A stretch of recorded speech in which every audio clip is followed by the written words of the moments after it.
what we do. We solve problems. Okay. Create impact.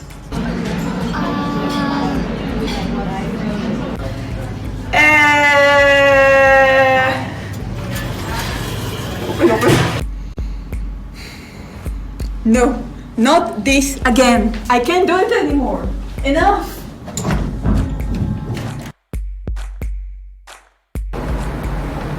Why?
Hello, everyone. Welcome to the second graduation showcase event, Meso, by the students of MS Service Design. I'm Hannah Ali. I'm a senior lecturer on the course, and my specialty is co-designing methodologies for contextual sense making, public engagement, and sustainability. This year's graduation class is an amazing cohort of students who decided to start a master's, often moving from a different country and continent during the pandemic. We taught partly in person, partly online. We had to adapt to all different ways of doing things many times during the year as we went through tier 2, tier 3, tier 4 restrictions, full lockdowns, social distancing, and all the range in between. This year's graduating class is very special in this way because they had to deal with all sorts of problems, they overcame it, and they shone through it. So I will start with a quick introduction to the course, first of all, and then we will hand it over to the students. So service design is a human-centered discipline which focuses designing services in the public or private sector, working in a participative, iterative, and qualitative manner with all stakeholders, and considering wider systems at play. At LCC, we teach through live projects primarily. We focus on collaboration for service design challenges facing the private, public, and third sector. The majority of the projects are live and taught with involvement of multiple stakeholders, partners, clients, experts, and we also engage with startups and social entrepreneurship and use nonlinear and agile ways of working. So while studying, the students build professional portfolios, leadership skills, and at the same time, industry experience. We are also committed to ethical practices of design very, very strongly. We work on socially responsive design approaches applied to wicked problems, for example, within health sector, public services, local government, policy environments, or technological developments. We use the approaches that go from the micro aspects of individual user needs to the macro aspects of larger systems, including human organizations, humans, human-centered design practices, society, and ecology, with the aim to benefit the society. We're at the forefront of new developments in service design as well. We work in innovative areas such as policy and science, and in collaboration with high profile and industry leading service design research projects at LCC across UAL and beyond with external partners as well. And over the years, we have also built an extensive network of alumni who are also very close to our hearts. So it's a very close alumni network. We value making and design-based methods throughout the design process. So we communicate service design processes and outputs to a wider public through design artifacts, reports, videos, presentations, and exhibitions. We make use of design knowledge and technical facilities within the design school and the interaction design and visual communication program in our projects. We at MS Service Design take pride in nurturing core values of social justice, sustainability, well-being, non-ableism, and much more at the heart of our students' design process. We believe in the philosophy of Ubuntu, translated as I am because we are. And you'll be able to see this, how this approach has been the starting point to build for the students to build on for their projects. So today's theme, Meso, where individuals are limited, community-led action can be powerful and hold a mirror to legacy systems. This theme, Meso, focuses on leveraging the power of communities to create change that is by and for the people. The projects in this theme look through the lenses of empowerment, public innovation, social inclusions, fostering physical spaces, embedding creative mindsets to strengthen communities and create better connections. In this theme, we have 10 projects that will be introduced in detail as the session begins. I would now like to hand it over to the host of the day and one of our graduating students, Giselle D'Souza. Let the show begin. Thank you. Thank you so much, Hannah, for that. Welcome, everybody. We are so glad you could join us today. You can find the house rules in the chat that's mentioned. If you have any questions that are there, you can just type it out in the chat and we will answer them in the Q&A. Now I'm going to introduce you to the graduates of 2021. In this session, we have 10 participants. We have Ming, Zoe, Guo, Ritika, Sarah, Fianda, Claire, Sampada, Danwan, and Marina. Now we're going to introduce each one of them, beginning with Ming. Hello, I'm Ming, and my major is visual.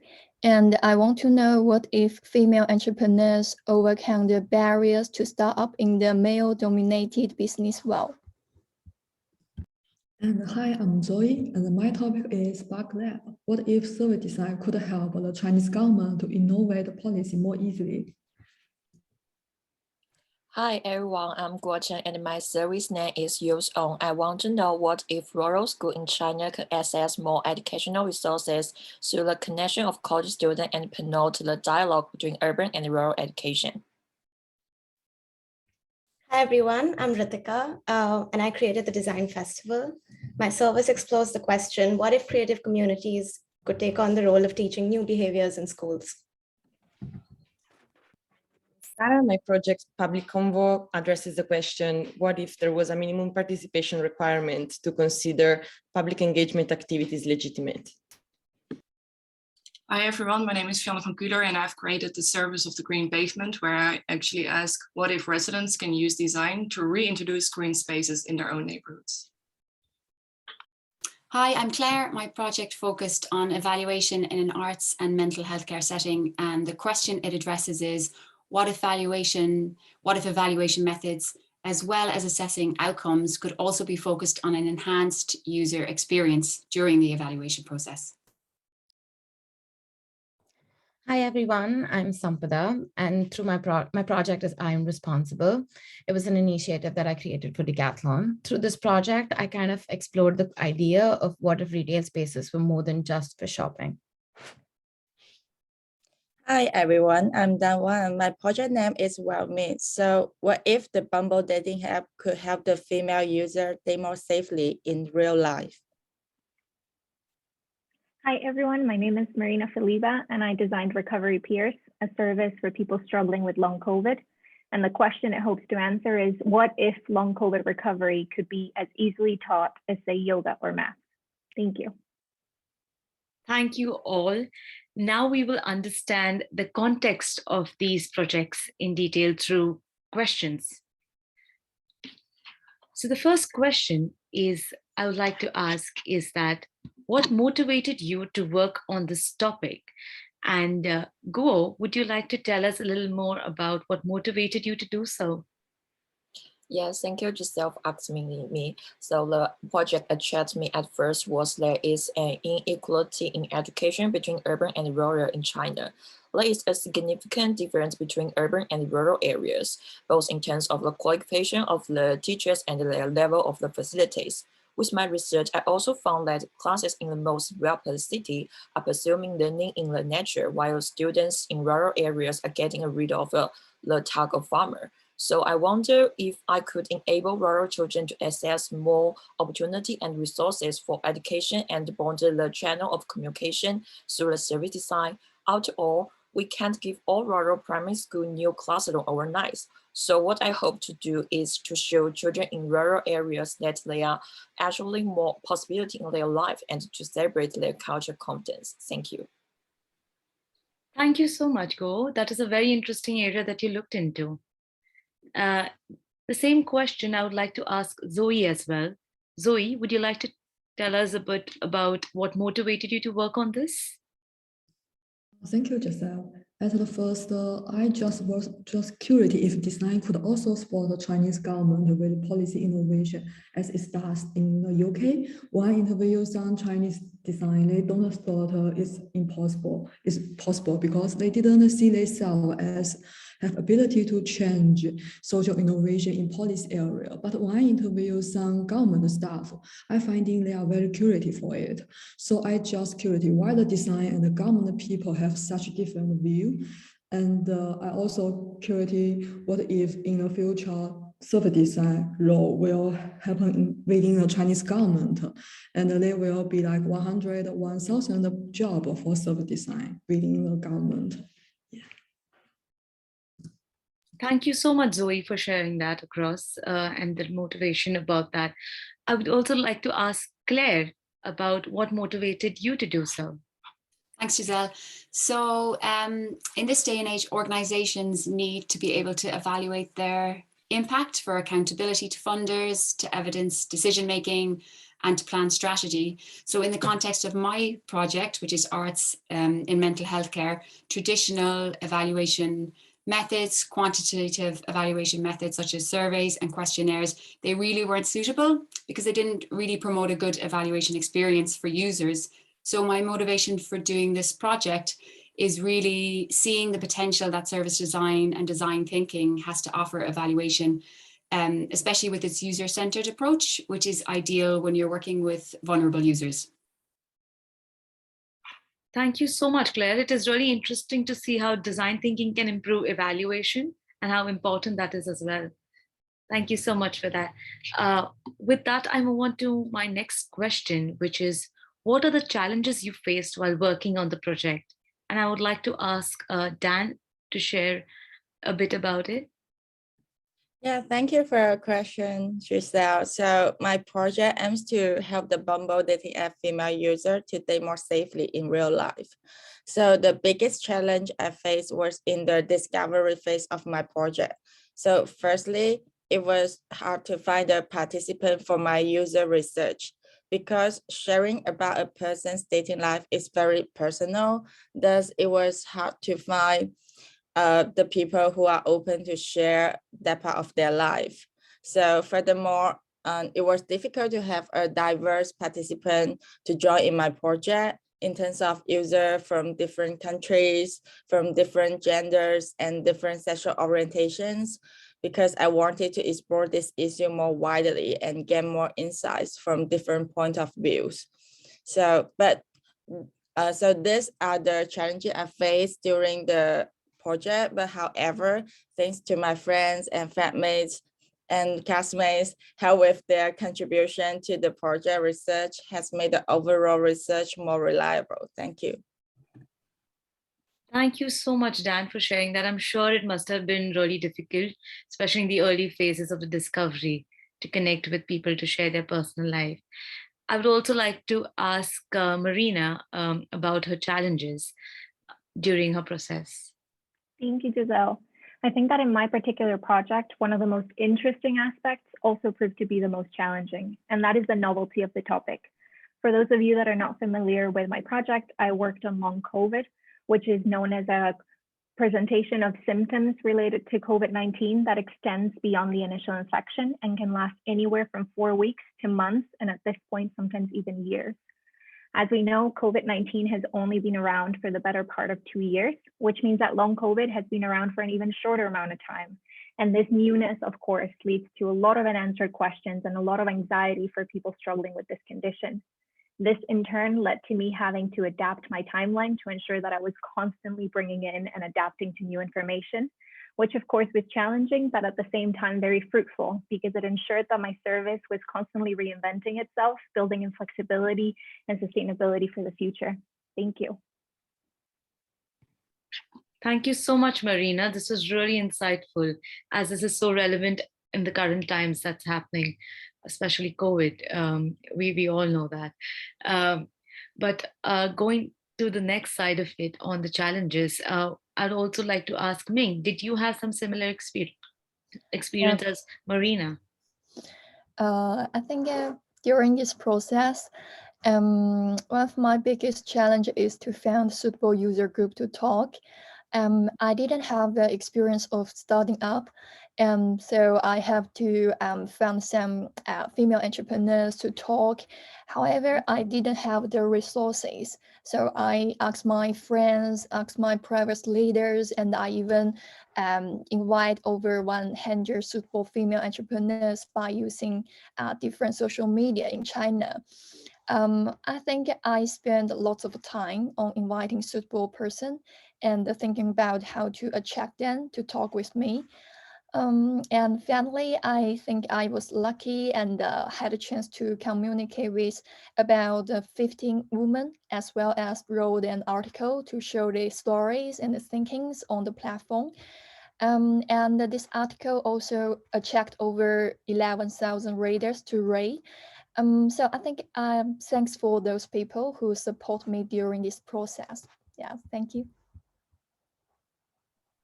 Thank you so much, Ming, for sharing that. And I'm sure that the challenges in the beginning phase were always difficult, but to overcome them, it's really nice to see that. With that, I'll move on to my next question, which is, what were the aha or unique moments throughout your journey? And I would like to ask Ritika, if you'd like to share your aha moment with us. Thanks, Giselle. So my project is based in the education systems in the UK. I found that the current knowledge-based education systems are not adequate to meet the needs of the future labor market. The system currently is obsessed with assessment and is in need of change, and it's important to introduce creativity and specifically behaviors like empathy, collaboration, storytelling as a part of what is taught in schools. But despite the urgency, there's limited action because, like in most countries, education policy here is rooted in ideology and the problems are deeply systemic. So it was kind of like hitting a roadblock. It's like, how do you change legacy systems without waiting for support from the leadership? That's when I realized I have to find the power in the system. And I guess the aha moment there was the realization that power doesn't always have to reside on top. Communities can be powerful and they can help create a change. So I worked with an organization called Design Club, that is a network of highly motivated mentors that teach design thinking to primary and secondary school kids. That is powerful because they're creating a change at the grassroots level. So similar to that, if we were to unify all the creatives in the country to support teachers in schools, then policymakers would have no choice but to take notice. Thank you so much, Ritika, for that. Seeing it through a different perspective of power not only being one-sided is a very different side of a lens to pick. That's very different of an aha moment. I would also like to ask Sarah if she would like to share her aha moment. Thank you, Giselle. Yes, so my aha moment was during the testing phase when I gathered my main insight, not from the activity I designed, but from a big problem I was having, which was finding community leaders with the time and resources to take part into this activity and engage with a new type of service. So this actually led me to open up the service more, not only to community leaders, but also to any member of the community interested in the issue that was being discussed. And this also led me to reconsider the inclusivity of the overall service. So instead of having only digital touch points, I designed non-digital ones. And I tried to create a balance between having a service that is as easy and simple to use as possible, but also still open so that it could provide alternatives that depend on what people need. Thank you. Thank you so much, Sarah. That reminds me about simplicity is the key. Sometimes you need to always be basic. Thank you so much for sharing. Also, if anybody wants to have a look at any of the projects, it's mentioned in the chats. You can click on any of the projects and see it over there. With that, I would also like to ask the same question to Sampada about if you would like to share your unique moments with us during your project. Yeah, sure. Thank you, Giselle. So over the last summer, I had the opportunity to work with Decathlon, which is a UK's largest sports retail brand. I engaged with them at a level of conducting a sustainability audit for them. So the research phase of my project was mainly around understanding retail as an ecosystem and the various innovative initiatives that the brand is kind of undertaking towards the new circular economic model to kind of embed sustainability into the brand's basic vision.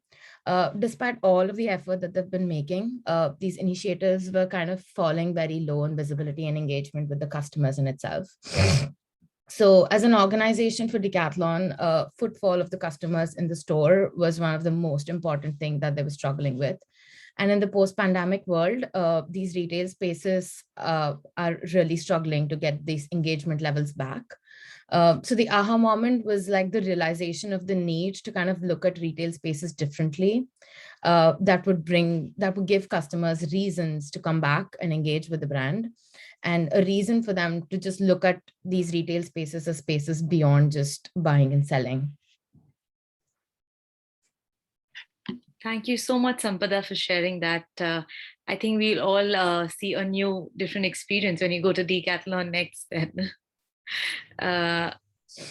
With that, I would like to move on to another question about what impact does your project aim to create?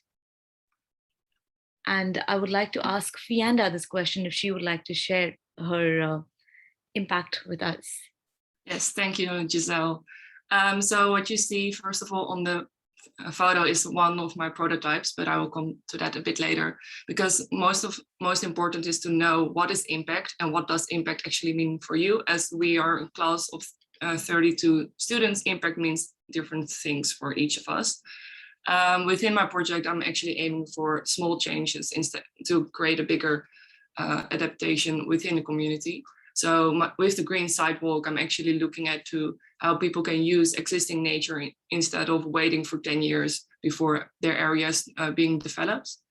Through my prototyping, I actually talked to one of my stakeholders, and he said something beautiful. As my project is about planting wildflower bombs to really engage with nature, he actually mentioned that the flower is not a permanent thing, but planting a flower it is, because you take action to really embrace an area and change an area as well. So for me, that's that small change that I'm aiming for in my project. So it's not always about the outcome, but it's actually about the process of developing. Thank you so much, Fianda, for sharing that with us. I think we all have a takeaway today from that as well. Thank you so much for that. With that, I also want to ask about a next question on which phase of the project inspired you the most? And I would like Fianda again to, if you could share some moments that inspired you the most a little bit.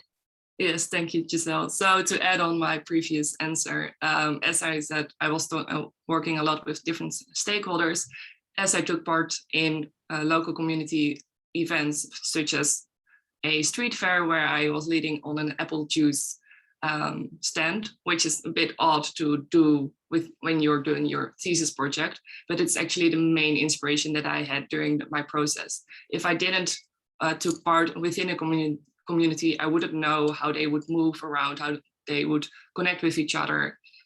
So that's the thing that inspired me the most. It's actually the people you're talking to. It doesn't have to relate to your project itself, but it's just a way of observing and really be part of the community to understand what they need, because often what an area is asking for is not really the answer they are searching for. So for my project, actually the people that I worked with guided my outcome of my service to really understand that they are interested to use space, but they sometimes don't know how, whereby you as a designer give the opportunity for them to use design to use spaces again. Thank you so much, Fiona, for sharing that. And definitely we can see a lot from the picture as well, that the local communities that you interacted with. Thank you so much for that. At the same time, I would also like the same question if it could be answered by Ming. Ming, could you tell us a little bit what inspired you the most? Yes. Which phase? Yes. Yeah, I think there are two phases. The first one is on the process of knowing the user group, female entrepreneurs. I read a number of articles, news, and talk with people to know more about them. I discovered they very clear, know what they want, focus on overcoming difficulties, and never giving. So I think the experience actually inspired me to think about my future goals and also gave me encouragement to explore myself. I think the second one is to test with my target user. After receiving very positive feedback, like, wow, it was amazing, I really want to experience the service. I think it can help me to start up more easily and so on. I think I had a sense of achievement, and it also inspired me to keep on finding user real needs and providing new solutions to figure out problems in the future. Yeah, thank you. Thank you so much, Ming, for sharing that with us about the prototyping and testing phase, which was quite different from the earlier one, which brought across quite good insights as well. I would like to ask the next question on what are the key values of your project? And I would like Go, if you could share some with us. Use is a service designed for the university student and rural school to promote knowledge exchange between urban and rural education in China. So the most valuable part of my project, I think, we provide the context and opportunity for the youth patient about making our society fair at fostering learning and increasing participation in their life. And at the same time, we also do not forget to provide a more accessible and inclusive way for the small rural primary schools to convey their voice. Thank you. Thank you so much, Go, for sharing that across those key values that are there across. Along with that, I would also like to ask Ritika the same question on what are her key values for her project. Thanks. So there are three key values to the service. So first of all, the Design Festival brings together design challenges sponsored by corporates, talks and workshops by organizations and different resources basically that promote design mindsets in schools. So that's essentially what it is. And it is delivered by members of the creative community in schools. Now, it is important for the festival to be delivered in schools because that makes it accessible to an audience that otherwise wouldn't have exposure to creative learning opportunities. That's the first value, it's accessibility. The second is that the festival provides a platform for larger conversations about sustainability, conservation, social inclusion, things that may not be covered in the traditional curriculum. So this also presents an opportunity for students to see the role that design can play in solving complex problems. So that's second. And finally, it's flexible. So it allows mentors and other partner organizations to be involved in various ways based on their availability and their level of motivation. So flexibility is available throughout the journey, like at different points. And one of the ways to deliver flexibility, like one of the tools I created was the playbook. It's essentially like a compilation of knowledge or a library of good practices that mentors acquire by delivering the service. So any new mentors who want to be a part of the service, they don't need to go through training. They can just dip in and out of the service depending on their availability. So yeah, I would say those are the 3 key values. Thank you so much, Ritika. I'm sure we all are quite curious to know even more about it, and you all can have a look at it in the link in the chat that's mentioned, more about her project as well.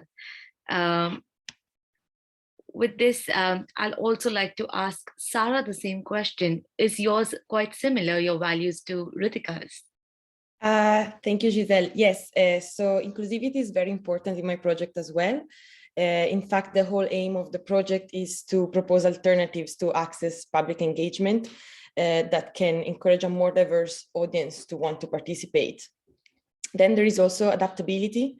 And this is because the service is designed to be able to change depending on the issue that is being discussed, but also depending on the new insights about inclusivity that come up through use. And then lastly, there is transparency. So we can see new relationships and connections as the ultimate outcome of this project and of the service. So transparency in communication is key to build trust between the local authority and the people using the platform. Thank you. Thank you so much, Sarah. We can at least see, we have seen how inclusivity, transparency, and adaptability come together and create the impact from your project. Thank you so much for sharing that across with us. I'd also like to ask Zoe if she would like to share her key values with us. Yeah, I thought that my project have 3 core values. The first was my first exploration of how design can positively influence policy decision in China. And through the collaboration, we let more non-design people, they saw the value of service design, and then they began to wonder or question service design. And secondly, through the collaboration of hundreds of stakeholders, I also finding a collaborative model for China is different from the UK. It's a model like a lab pass, university and the government and the company. And I was very happy that I could finding a co-enable to drive the system. And then finally, I thought the core value of design for Chinese government is not only the tool and the method, but also the mindset. After working together with my partners, they always tell me it's a totally different mindset from the traditional decision-making process. And it was being studied by the Chinese government. So I thought I was happy to hear from that. Yeah.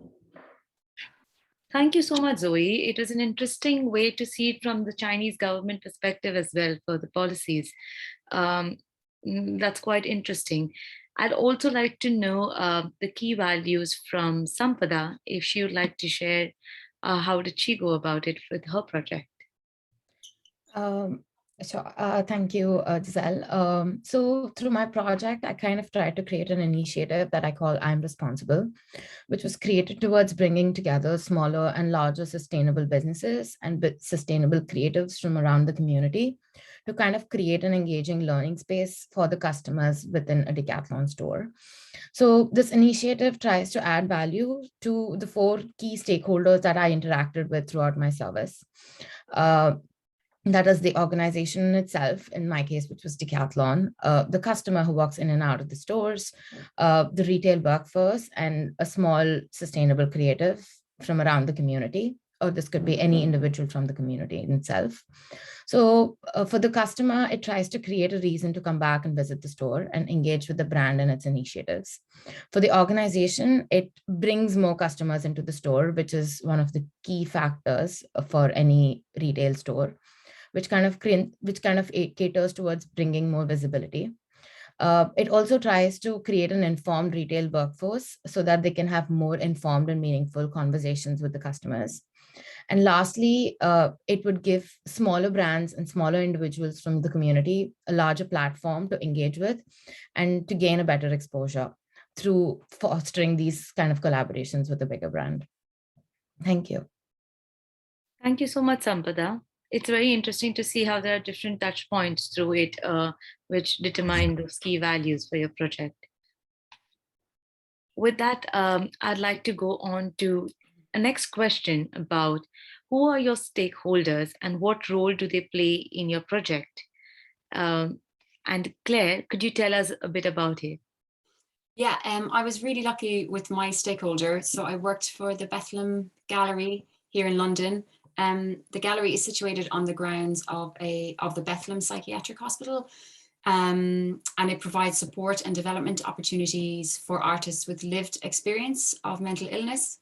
So I worked really closely with the gallery from the very beginning of the project. And I was able to spend a lot of time there with their artists and users and observing what they did. So I got a really good understanding of the context, as well as the wider context that the gallery sat in, which was the hospital context. So this led me to design a very specific evaluation service for the context. But saying that, there were parts of the service, such as the evaluation principles I produced and the evaluation activity itself that I designed that could be recontextualized for use in other contexts, obviously, and to measure different outcomes. Thank you. Thank you so much, Claire, for sharing that. I'm sure it was quite an experience for you as well, right from the beginning, to be with Bethlehem Gallery.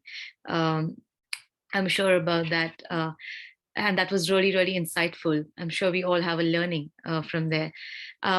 With that, I want to ask the next question about what were the most important insights you found? And I would like to ask Marina this question. Would you like to share, Marina? Thank you, Giselle. I want to talk about two key insights in my project. The first one is the realization that having the same diagnosis as another person does not mean that you're going to have the same experience. I always like using the example of long hauler A, that is the person standing in the middle of the diagram to the left, who is struggling with crippling fatigue, joint pain, anxiety.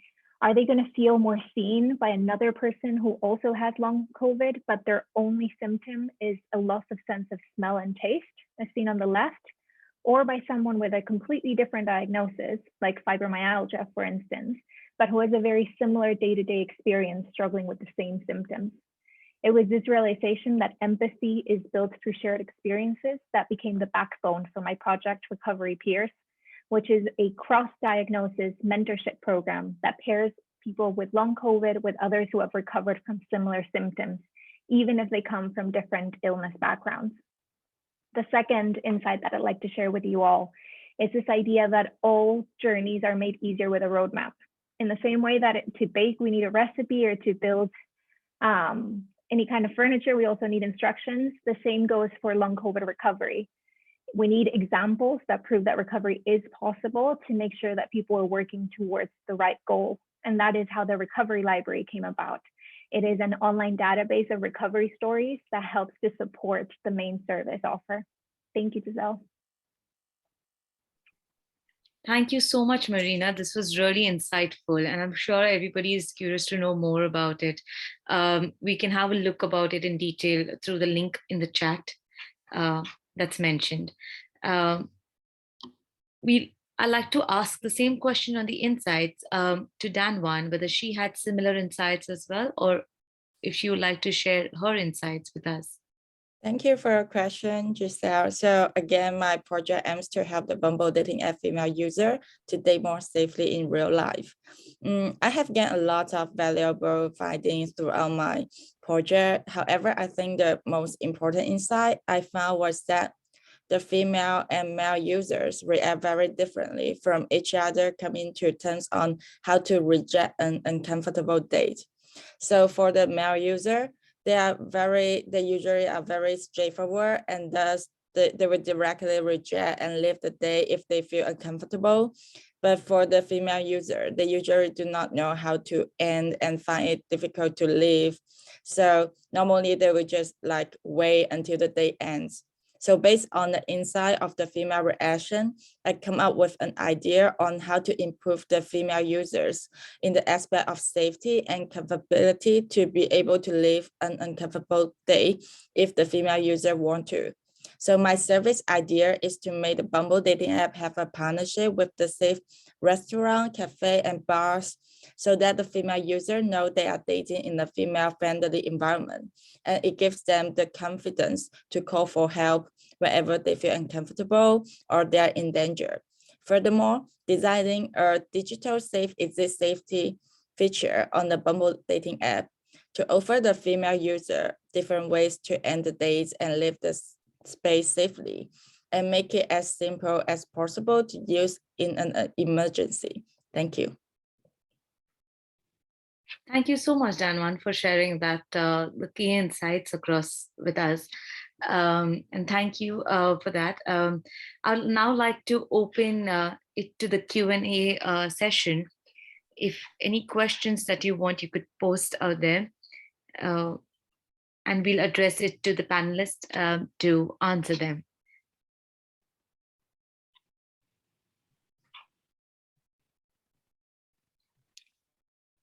If not, I also have one more question in the general till then. If anybody would like to answer, is what would you do differently if you got the chance in the project?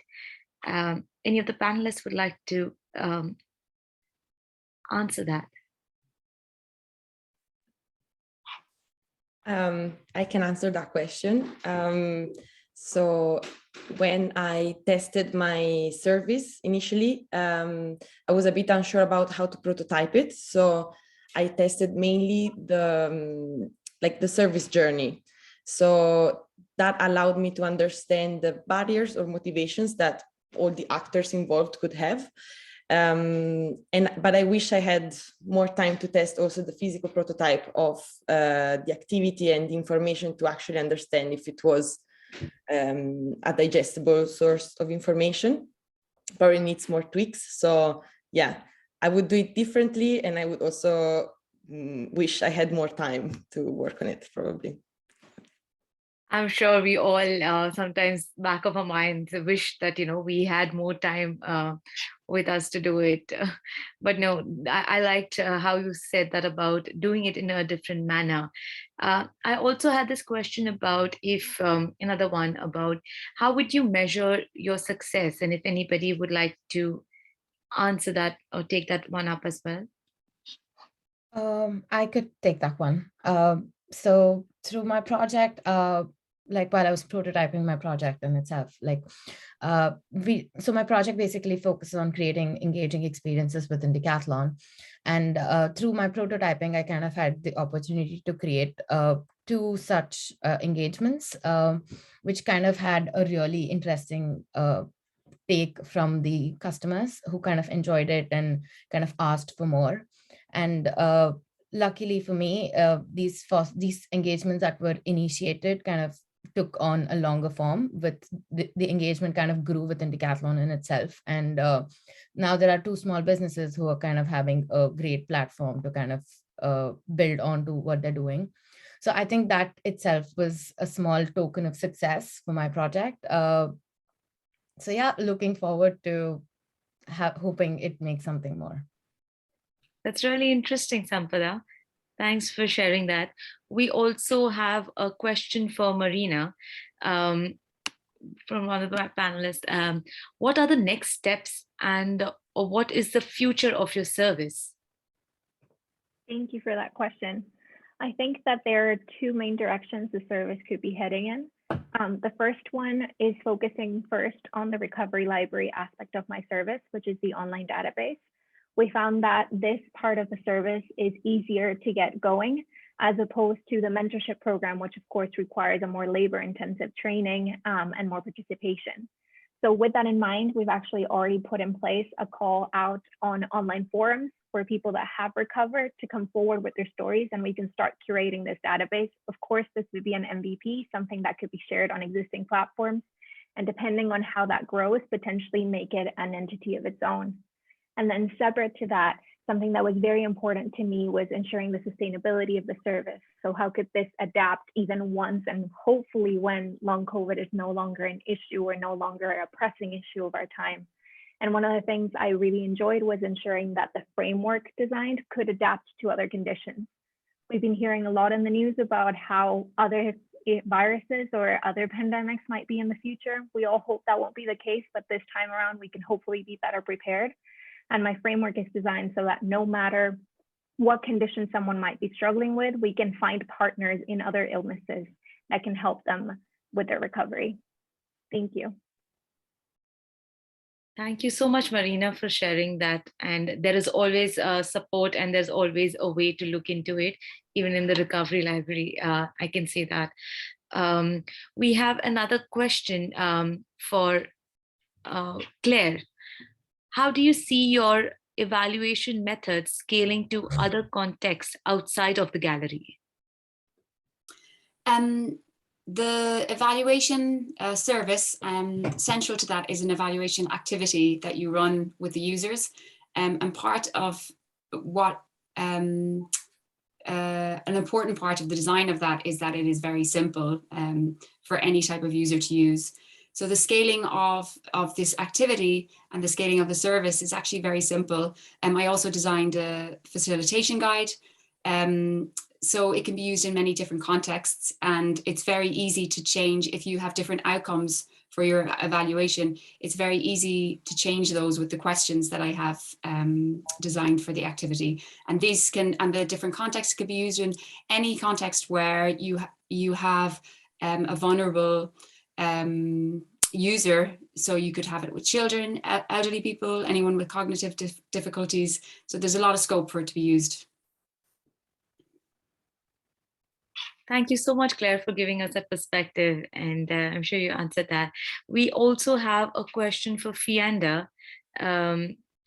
If you were gifted, say, £10,000, what would you do with the green pavement next?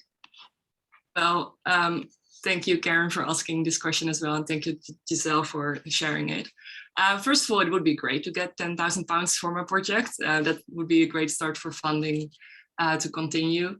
So with my project, I'm actually looking for a way to continue it. So it can be into different locations, as my service actually responds to the debate of climate change and the engagement of communities. Within London, I would say I would contact the stakeholders that I was working with, for example, Friends of the Earth, Camden, the organization, or Think and Do, as they are local community organizations that I've worked with, I built a relationship with, and see what their perspective is on the project and what they see can lead to. But as well, I would talk to or contact the different councils that I worked with, for example, Camden or Southwark, to see how this project would integrate within their climate change policy and how it can help them as well to engage with community and rebuild or reinvent or reintroduce nature that is already existing, instead of planting all new areas that will take 10,000 years. But I'm also going to look for an opportunity to take this project forward in the Netherlands.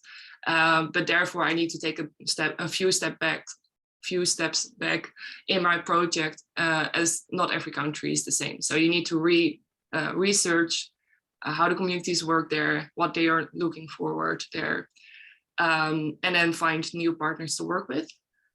So if I would have £10,000, I would find new ways of collaborations between parties. I would maybe collaborate with the product designer, as I'm, from my background, a graphic designer, so then they can build with me the physical touch points, and just searching for opportunities to start small and then elaborate my project over the country.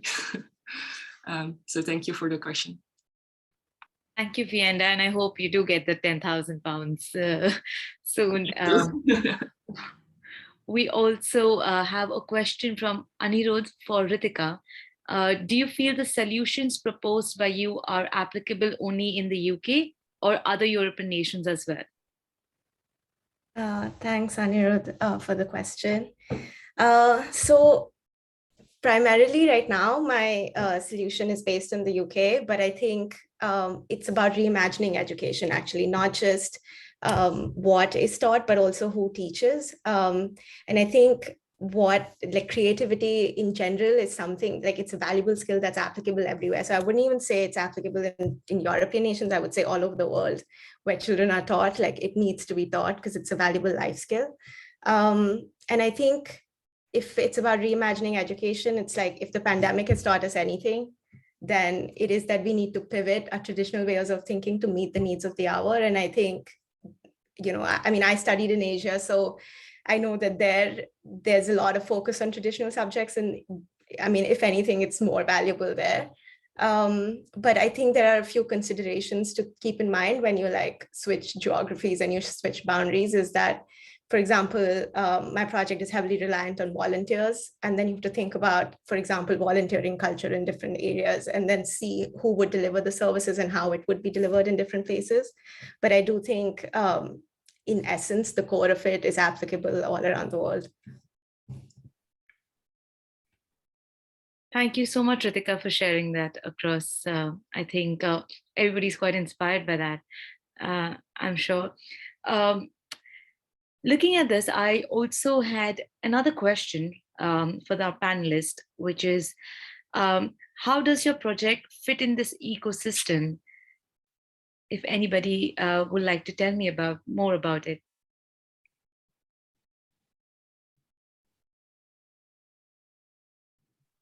I can answer that. So as we heard at the beginning of this session, we're talking about Meso, we're talking about the community. And for me, one of the guiding theories that I used in my project was the principle of positive deviance. So identifying things that are already working to build on that, as opposed to feeling that we have to reinvent the wheel every time. And in my project, what that meant is not thinking that me as a service designer was going to have the answers to a medical question, but rather that I was going to be able to get in touch with the right people that might help together craft a positive solution for people with this condition.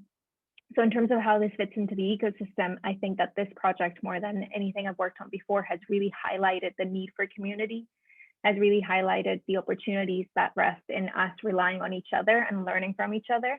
And I kept hearing this term of expert patient, which refers to, of course, this idea that healthcare doesn't reside at the top, like Ritika was talking about power, but rather that we can really bring that down, and people that have lived experience of something are experts in their own right. And that's something that my project really leans into. I think I would just add to what Marina said, is that a lot of the communities are actually working silently behind the scenes anyway.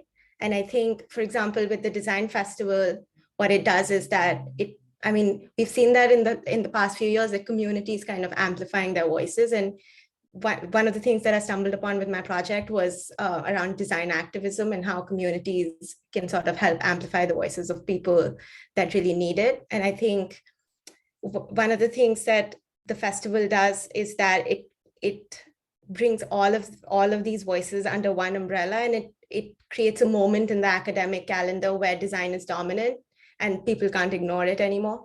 So I think the power of community from that perspective is that when they come together, it's about amplifying voices. That's quite a perspective about, I've seen some similarities as well between Marina and Ritika. And also it's not only just one aspect, but it's also about the community that you look into and build. We also have quite a few questions that are lined up. We have a question from the audience for Fianda first. How would you do this project differently if you were to take it up in your hometown? That is a very good question. Thank you for asking. So that's the thing. At this moment, my project is really based in the context of the UK, where I've been reintroduced what communities actually are. It's a bit different from my personal experience in the Netherlands. So I would, first of all, search for communities in a way, not in a different way, because this time I just joined volunteering work, and I think volunteering work is a great way to really engage with people instead of overloading people with information like, hey, I'm a designer, I have a project, help me. And thereby you just go through conversations. So I think building up a network, that would be a very important first step. Not sure if I would do something very different, but I think the outcomes would be different as people respond differently. Yeah, I hope that makes sense. No, of course, I'm sure it does. So we're looking forward to that, taking it back to your hometown as well. Fienda, we also have another question from Athar for Ritika. How would your journey as a designer be different if you had experienced design thinking in school? Thanks for the question. So I think, so I have to say that one of my motivations for doing this project was that I discovered design thinking a lot later in life, because I started off in my graduation, and then from there, this is my second master's. So, but I do believe that design has shaped my personality, how I think, how I behave around people.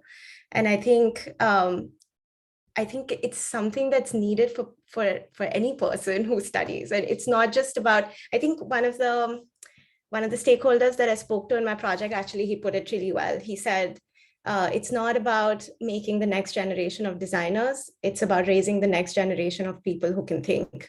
And I think if you bring it to school, that's what you're essentially doing. You're making it accessible to everyone. And you're, irrespective of what profession they take on next, you're giving them the ability to think, you're giving them the ability to ask questions. And I feel like if I had gotten that early on, then that would have helped, that would have helped me as becoming the person that I did. And I think it's really needed today for people to become more empathetic, to be able to work with other people and stuff. So yeah, I think it definitely should be introduced in schools. That's something I think definitely they should get to know, because earlier in life, when you know about design thinking, why not? I completely agree with that, Ritika. We also have one more question from the audience for Sarah. What motivated you to work on this project centered around public engagement? Thank you for this question. So that's a wicked question. There are so many motivations. I would say mainly I could see a gap in what I could. So sorry, this project was developed in collaboration with the Climate Emergency Department in Sutter Council. And so for what I could hear and see, I was certain that people care about the climate emergency and the environment. And I could see this weird gap where participation in the consultation that was previously organized by the council was quite low compared to the data of who actually lives in the borough. So the gap is that often non-participation is seen as apathy, but is actually maybe a misuse of tools. So that's the gap I was trying to bridge with my project. Thank you so much, Sarah, for sharing the motivation behind your project so that we all get inspired by that.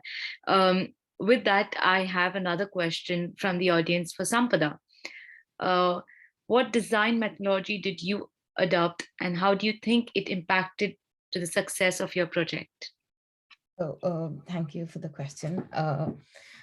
So basically, overarchingly, I used the framework of the double diamond to go about with my project.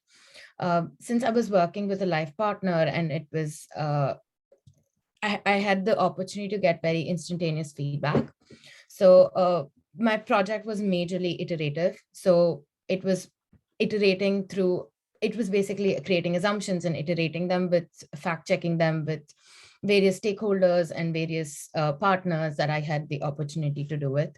So it was mostly participative, it was mostly iterative, it was mostly collaborative. And I think that was one of the most, that was one of the reasons for the success of my project, or at least a direction towards the success of my project, is to kind of listen and iterate and actually make people feel heard and actually answer to what they basically want and need.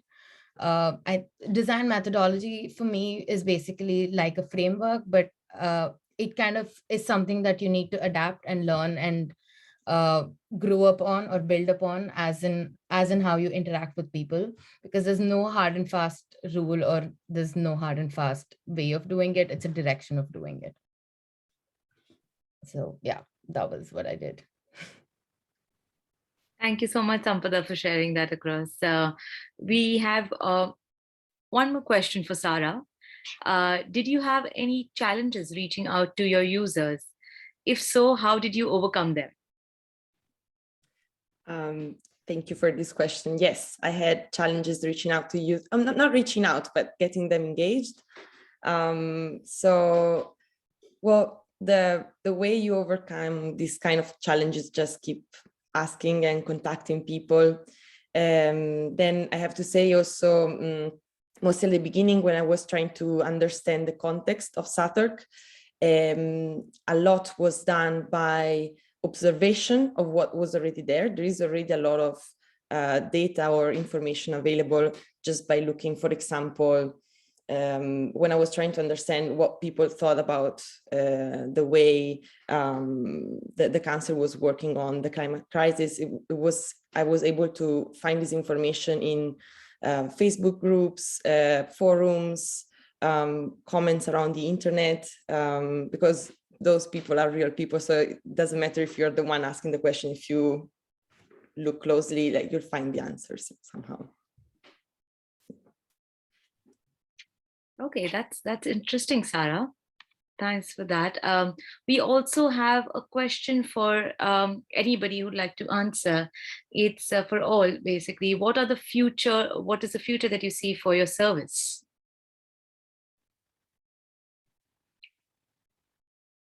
Anybody from the panelists would like to take that question up? It's for anybody that is posted here.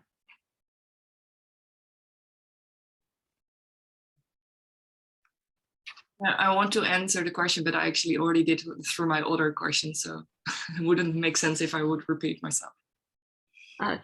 Claire, would you like to take that one up? I guess, I mean, I thought about this at the end of my report as well. It's, I guess, is the question the future of the service? Yes. Well, you know, I guess I kind of answered that a bit in how can the service be expanded, and then and I designed a very specific service, but I kind of, in a broader sense, what would be very beneficial is to have more design thinking and service design methods in evaluation in general. Evaluation from my research and the evaluation that I came across in the hospital context, it's very one size fits all, and it's very the gallery is surrounded by lots of different types of ideas about evaluation.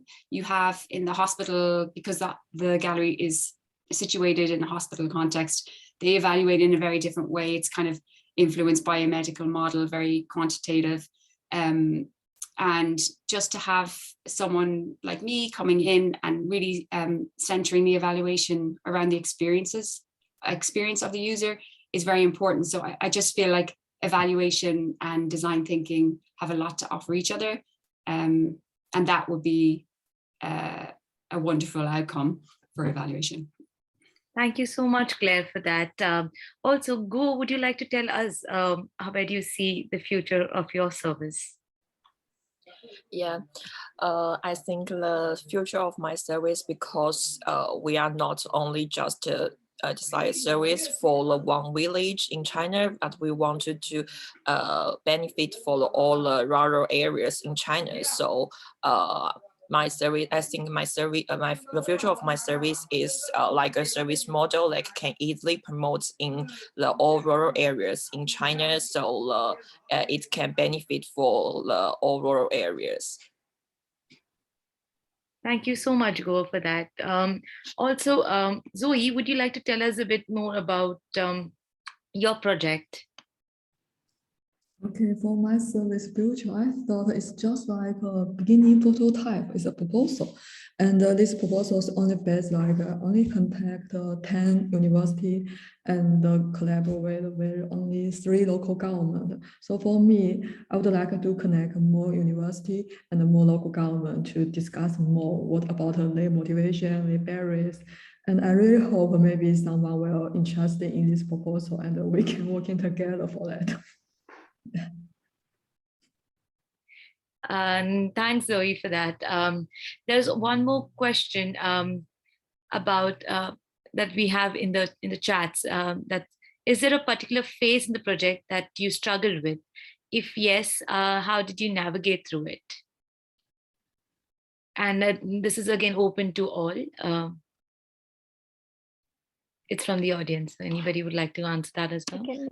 I can do a quick answer to that. I think for me, it wasn't necessarily a particular phase, but rather that unlike other projects, when a phase ended and when the next one began wasn't as clean for this project.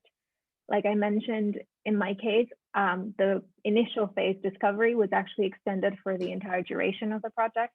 I was constantly learning new things. Actually, the clinical definition by the WHO for long COVID was only released a month before submission. So as you can imagine, we had a lot of new information coming onto the scene the entire way through. And sometimes it was a bit difficult to really pursue and lean into designing and lean into delivering when still constantly having to check and make sure that what I was designing was still relevant as the landscape was changing so quickly. So that was definitely a bit of a struggle. I'm sorry to hear that, but then definitely I'm also, I really like the outcome of it, how it's come across on the Recovery Library, Marina. That's really nice. Anybody else would like to? We actually have another question. Sorry for that. We have a question from the audience for Dan Wan.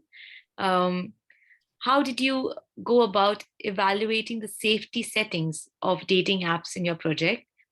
And why did you select Bumble as the service provider? Thank you for the question. Actually, it's a very interesting question, but I want to say the value. So how I value the safety feature. So the first thing is like now all the dating app, they already have the safety feature of their online chatting. So it's like when you want to like send some nude photo and they will burn it with the AI technology. So actually, the other dating app now already have the online safety feature for them. But actually what I found is that the Bumble dating app, they don't have any safety feature of their offline dating. So it's like they cannot make sure how people date in real life, their safety. So it's like, so how I value that is like, I think it's a necessary safety feature for everyone. And also my feature can help people like date more fun because they can like, they can choose the dating places and based on different setting of them and based on different users' preference of them. And also why I would choose the Bumble dating app because so Bumble dating app is a very woman-friendly dating app. So it's like women need to make the first move during the chatting. So it's like you give the choice to the woman. So also I want to like to exemplify the value of the woman-friendly. So I want it to be like they can date safely in real life. Yeah, thank you. Thank you so much, Danwan, for answering that. We have another question from Shalini for Ritika. How did the kids respond to your design workshops? So I did a bunch of co-discovery workshop with kids to understand their level of understanding and like to see how they respond to design. First of all, they were amazing because I think it was for a lot of them, it was the first time that they were doing any kind of design activity. A lot of them didn't have that in school at all. And these workshops were held in a local community center. And they were kind of delivered through other designers who wanted to volunteer. So yeah, lots of learnings there. I think from my perspective, it was about understanding like the attention span for kids. Like, they have low attention span, so you have to keep it fun. So design isn't really about work for them. You don't even want to make it academic. You want to keep it almost like game-like consistency, but you don't want to make it very serious.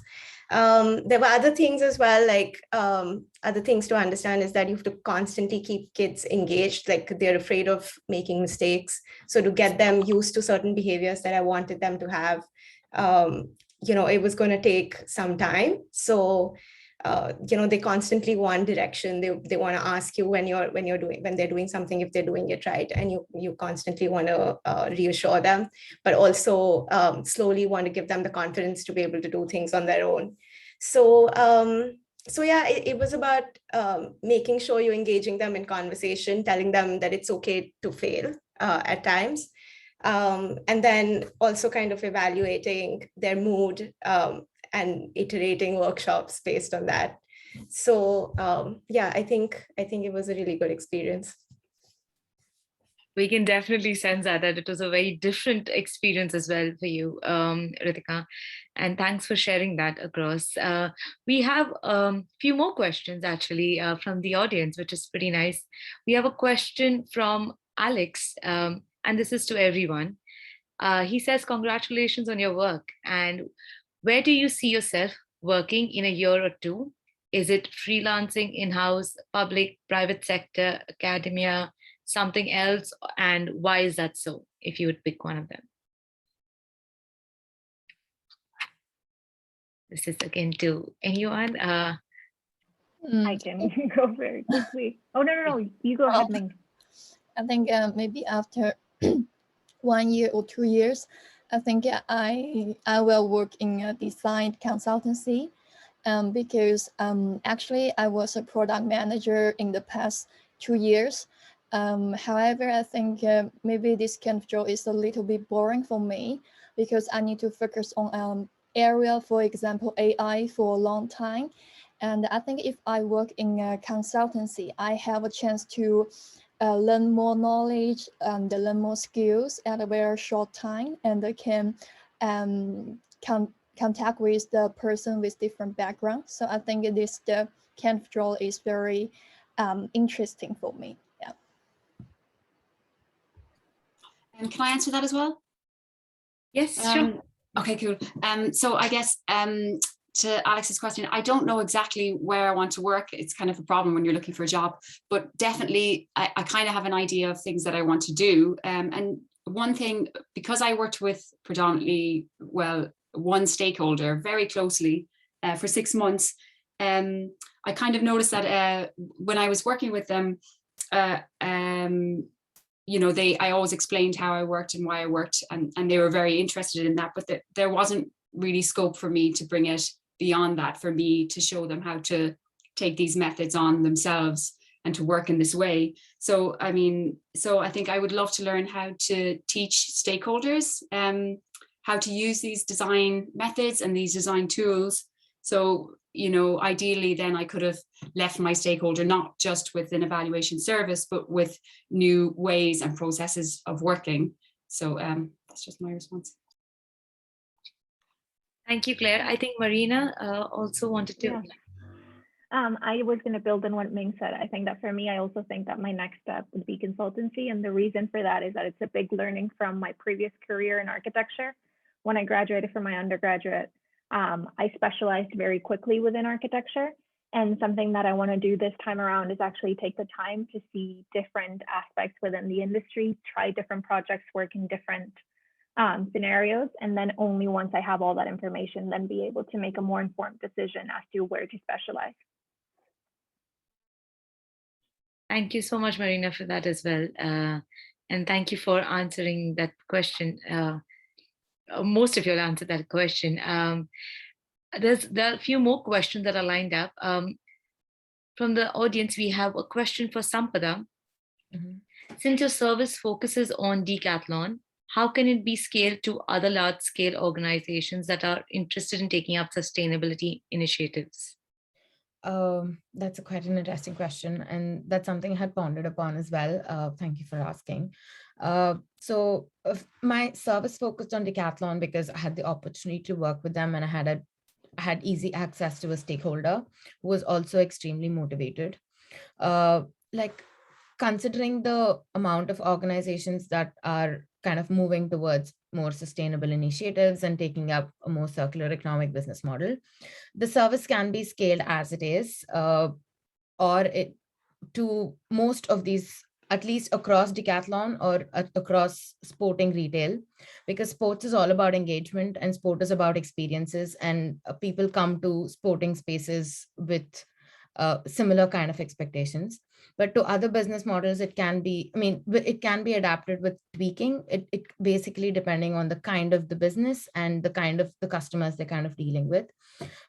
Small parts of it needs to be reworked, but it can be a easy service that can be adapted or sat in different organizations, connecting with the local community to kind of foster smaller, sustainable ecosystems around them.